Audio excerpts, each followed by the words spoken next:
नुसती अखंड उपासना आयुष्यभर करत बसलाय, नो व्हॅल्यू, नो व्हॅल्यू.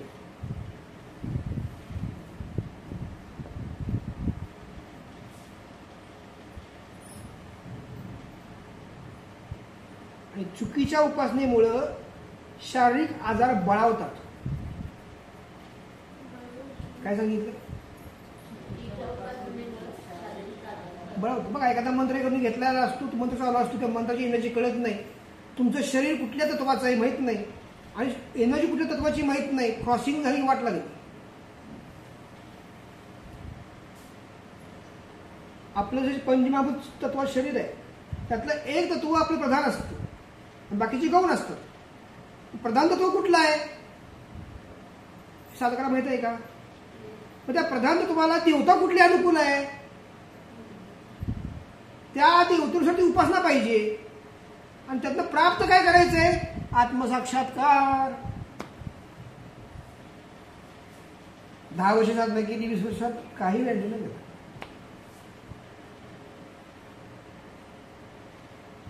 इथं आत्मसाक्षात्कार सिद्ध झाला पाहिजे. कारण दीक्षेमध्ये तुरीय अवस्था सिद्ध झाली पाहिजे. इथं आत्मसाक्षात्कार आहे. इथं तुमचा आता अंधकार आहे स्थूल देहामध्ये. डोळे बंद केले काय कळत नाही, माकड चेष्टा काय कळतं? हा, कांदे, पोहे, ड्रायफ्रूट, कधी काय खायचं, हा, तबला पिटी वाचायला वाजत, पण मात्र पोट मात्र वाजणार वेळेला, भूक लागली म्हणून. हे सगळं इथं चालू असतं.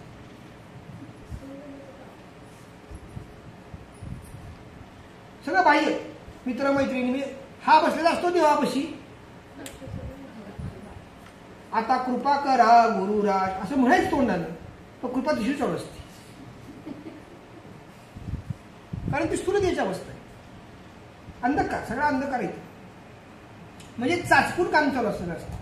देव भेटतोय का, भेटेल का, काय होईल का. किती वर्ष चाललंय हे? 75% जीवन यात आहे माणसाचं. इथं 15 आणि इथं 10.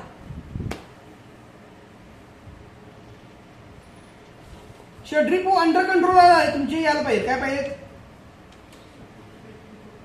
Under control. कंट्रोल नुसतं नाही, अंडर कंट्रोल. दुसऱ्याच्या कंट्रोलमध्ये उपयोग काय?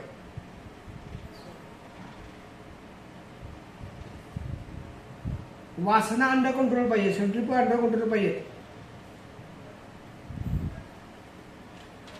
हे सगळं इथं पाहिजे. इथं तुम्ही आला सूक्ष्म देहामध्ये, प्रमाण त्याचं काय? आत्मसाक्षात्कार.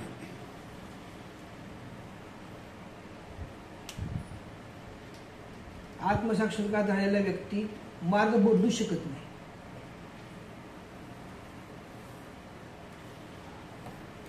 आता उदाहरण देऊ शकाल तुम्ही त्याची?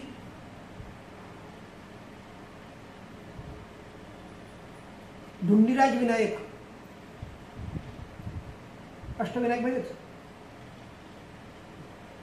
तो जो मुलगा होता बल्हाळ,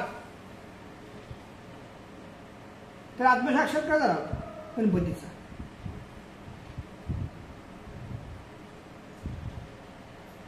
बापाला इतकं त्याला मारलं चापकाच्या फटक्यानं, तर गणपती सोडला नाही. पुढे गणपतीला झक मारत येऊन बापाला सांगावं लागलं, हा पोरगा माझा आहे.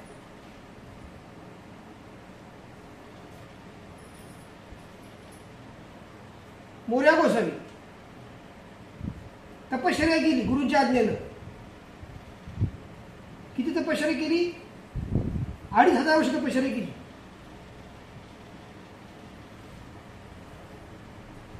आणि मान काय घेतला? प्रथम विनायकाचा.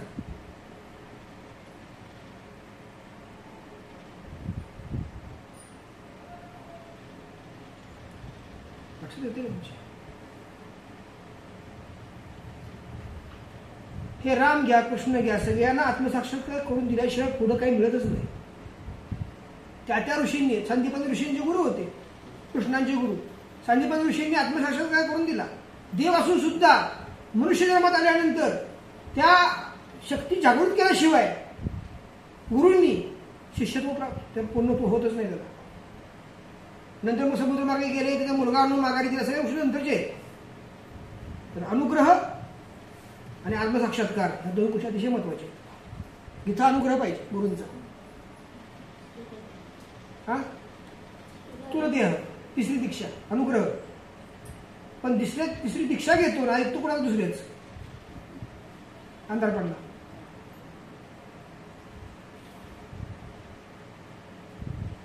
मी तेच सांगतो तुम्हाला, एकात तुम्ही जाताना अडकून बसताय, बरोबर पुढे जायला तुम्ही तयार नाही. कारण काय, दुसऱ्याची बुद्धी.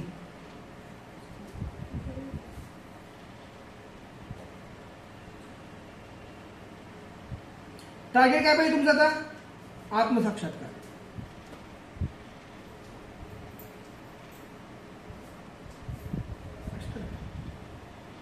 ते मग पुढं काहीच नाही. आणि इथं टार्गेट काय, कारण यामध्ये तुर्य अवस्था.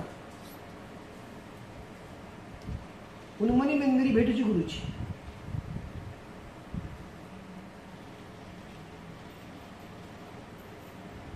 ह्या सत्ता आहेत.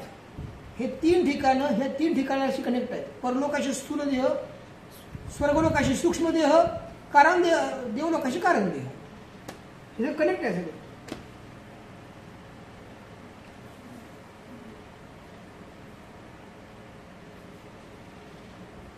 जिवंतपणे प्राप्त केलं जायचं, मेल्यानंतर नाही होणार. समजा स्थूल देहाशी निगडीत आहे, मेला तुम्ही, परलोकात तुम्ही जाऊ शकाल. परत जर आम्हाला गुरु करायचा, त्या गुरुचं ऐकायचं, त्या गुरुपाशी ती विद्या पाहिजे, तर पुढच्या वेळेला.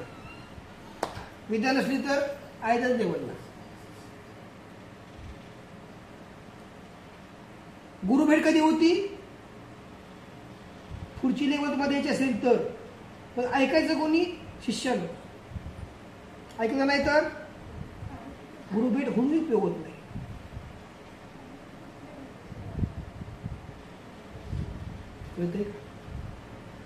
तुम्हाला गुरुभेट झाली, तुम्ही फक्त ऐक मागत गेला, म्हणून नाही म्हणणार नाही. घे बाबा, काय पाहिजे, गाडी बंगला, ऐक पाहिजे, ऐक. ऐक मी परमार्थिक नाही आता. परमात्मे ऐक आता. परमार्थ प्राप्त कधी होईल? तुम्ही गुरुशी एकनिष्ठ झाला, ऐकातनं उन्मुख झाला तर. एक बंगला दिला, काही गाडी दिली, बस ना. अजून एक बंगला पाहिजे, 2-4 गाड्या पाहिजे. ऐक वाढत गेलं, परमार्थिक नाही मिळणार. आणि जे तुम्ही ऐक मागताय ते सगळं सोडायचं आणि वर जायचं. बरोबर ऐक कुठं काही येते? काहीच नाही. मृत्यूनंतर ऐक बरोबर काही येणार नाही तुमच्या. आणि तुमचं जीवनाचा उद्देशच तर ऐक चाललाय. एक ठिकाणी 4 घरं घ्यायची, मग गिराईक येणं झाले, भाडेकरू येणं झाले, पैसे कसे मिळवायचे, डोक्यात अखंड विमोचन आहेत ना चालू. लोक शांत आहे का? काय केलं पाहिजे? मर्यादित तुमचं जीवन तुम्ही ठेवलं पाहिजे प्रत्येक गोष्टीमध्ये. घर एक मस्तपैकी आहे, गाडी मस्तपैकी आहे, 4 पैसे येत आहेत, जीवन सुखात चाललंय, हे सातत्य ठेवून ठेवायचं. आणि यात पुढची लेवल घेत राहायचं.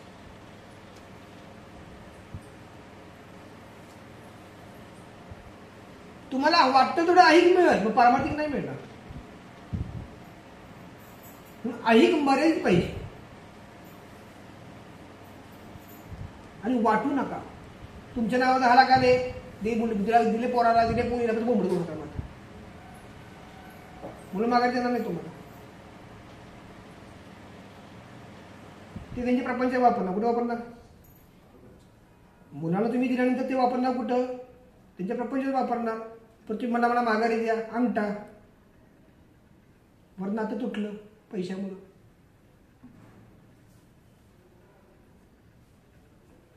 निर्मिती करताना अशी करायची की त्यात दुःख येणार नाही.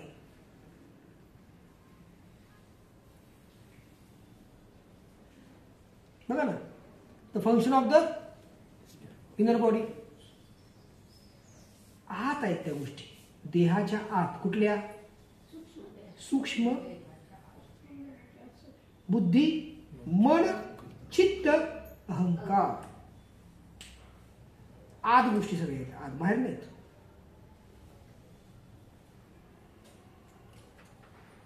मन एकाग्र पाहिजे गुरुंशी. असं पाहिजे, साधनेशी एकाग्र पाहिजे.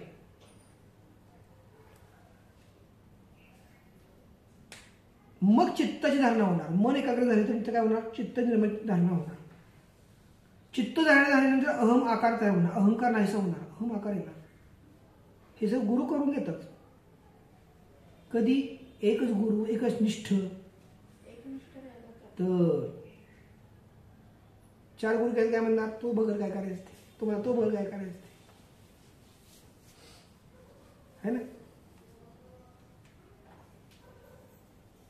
12 पिंपळावरचा म्हणजे उपाशी. संत परंपरेमध्ये आजपर्यंत ज्या वेळेस ज्यांना आत्मसाक्षात्कार झाले त्यांचे गुरु एकच आहेत. आणि ते गुरु कसे आहेत की ज्यांनी आत्मसाक्षात्कार स्वतः करून घेतला, शिष्याला दिला.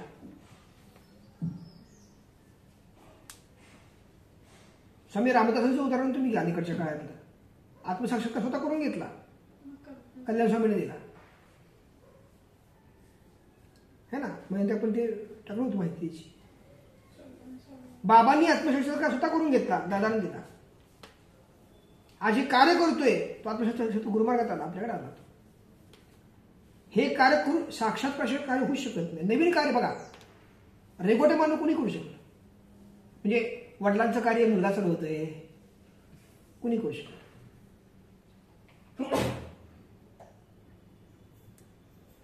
रोप लावून त्याला फल आणणं साधी गोष्ट नाही आहे.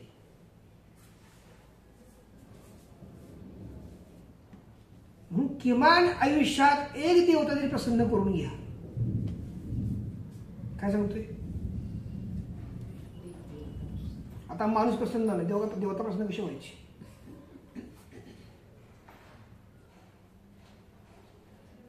काय सांगितलं? किती आपल्याला बदलावं लागेल स्वतःला पहिल्यांदा.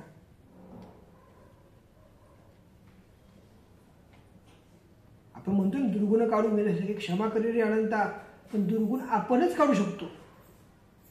क्षमा करतोय तो आपल्याला, तुम्ही काढत नाही तर. पण तुम्ही जर दुर्गुण काढले तुम्ही पुढच्या लेवलला जाल.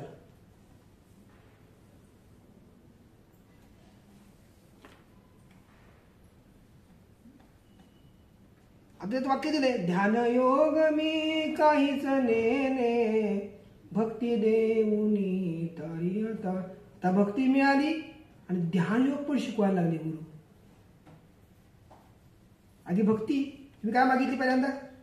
भक्ती देऊनी तारी आता, दया करी श्री गुरुदत्त. गुरुदत्तांनी दया केली, गुरुमार्गात आला, भक्ती मिळाली, सेवा तुम्हाला मिळाली, सेवेला तुम्ही यायला लागला, भक्ती सुरू झाली. आता दुर्गुण काढू शके आणि मीच काढू शके, साथ मला तू दे.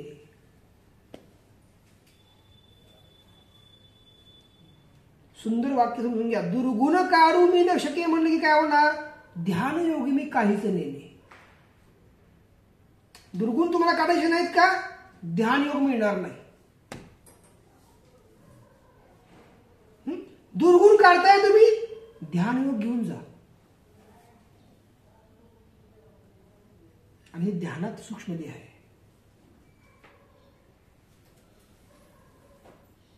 काय कळते?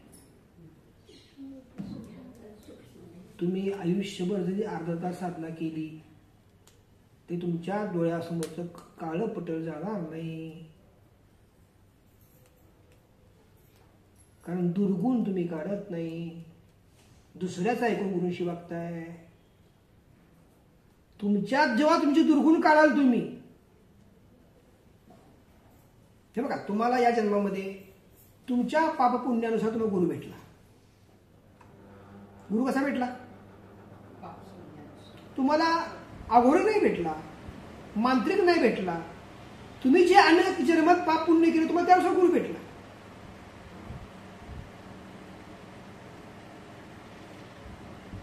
तुम्ही अवघड नव्हता मागच्या जन्मात, तुम्ही अवघड नाही भेटला. तुम्ही मांत्रिक नव्हतं, मग मांत्रिक नाही भेटला. तुम्ही सात्विक मध्ये होता, मग मला सात्विक गुरु भेटला. समजून गेले काय सांगतोय? अनेक जन्म तुम्ही ज्या विषयातूनच गेलाय, तुम्हाला गुरु त्या विषयात भेटला.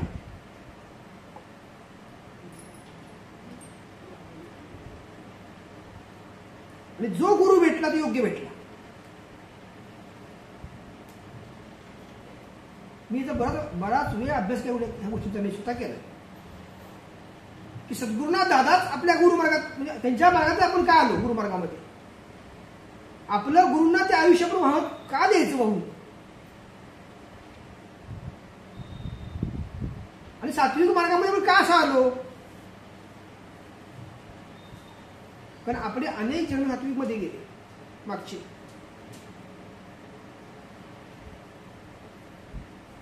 आणि ह्या प्राप्त जन्मामध्ये आपल्याला प्राप्त काय पहिलं करायचंय? आत्मसाक्षात्कार टार्गेट.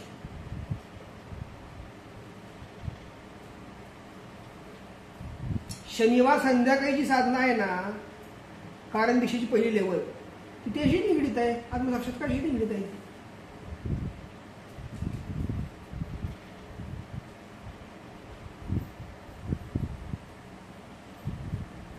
बघा किती गोडवा वाटतो. साईनाथाय नमः. स्वर आहेत ते ऍक्टिव्ह म्हणा बॉडी स्वर.